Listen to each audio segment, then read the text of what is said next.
Message de notre Seigneur Jésus-Christ à Sœur Bègue du 10 mars 2022. La foi, l'espérance et la charité. Mon amour est tel que j'ai besoin de la fidélité de tous les miens. Leur fidélité me réconforte et je leur donne des grâces dont ils n'imaginent ni la force ni l'endurance. Mes enfants, soyez-moi fidèles, aimez-moi de toutes les fibres de votre âme et de votre cœur, et je vous aimerai comme seul un Dieu peut aimer. Mon amour si grand ne vous atteint pas toujours, parce que le vôtre est souvent trop petit. Vous croyez m'aimer, mais si vous m'aimiez vraiment, vous ne pécheriez plus. Vous feriez de grandes pénitences pour convertir vos frères, pour les ramener sur l'unique chemin du salut, de la foi et de la pratique des vertus théologales. Quelles sont ces vertus? La foi, l'espérance et la charité. Sans elles, vous êtes l'esclave du démon. Sans la foi, vous êtes la proie de la crédulité, des fausses opinions et de tout ce que l'imagination humaine déverse sur le monde d'erreurs, de bassesse et de courte vue.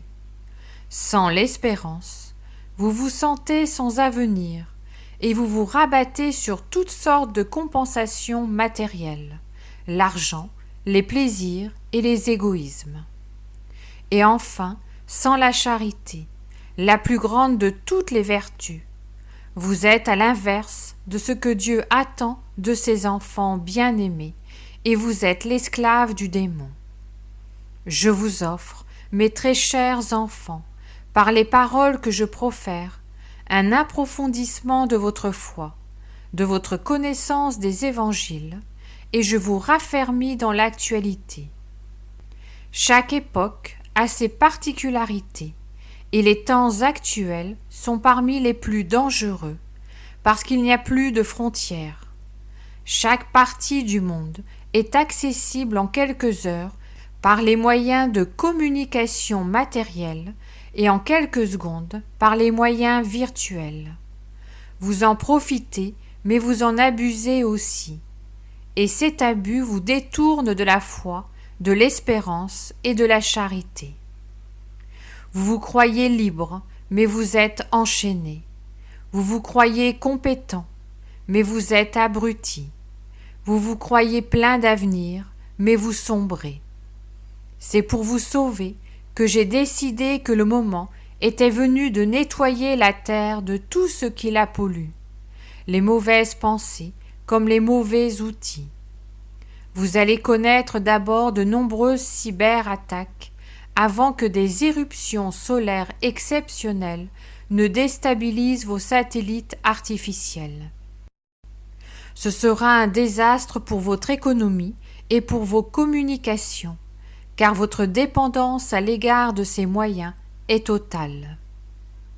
Apprenez de moi, mes enfants, que je suis doux et humble de cœur. Je n'ai pas eu besoin de tous ces moyens artificiels pour diffuser ma doctrine et la connaissance de mon nom jusque dans les plus petits villages, les terres les plus reculées. La terre tout entière peut me connaître, et le temps est venu de la consolider dans cette connaissance. Je vous veux à moi, pour moi et en moi. Tel a été le but de la création, et elle ne peut s'écarter longtemps de cet objectif. Vous allez connaître une grande pénitence, mais ne vous en ai-je pas donné l'exemple en jeûnant jour et nuit dans le désert pendant 40 jours avant de sortir au grand jour? Il vous suffira de vous associer à m'imiter, de me suivre. Là où je suis est votre havre de paix, votre bouée votre ancre dans une mer démontée. Je vous aimez-moi, dites-le-moi, prouvez-le-moi.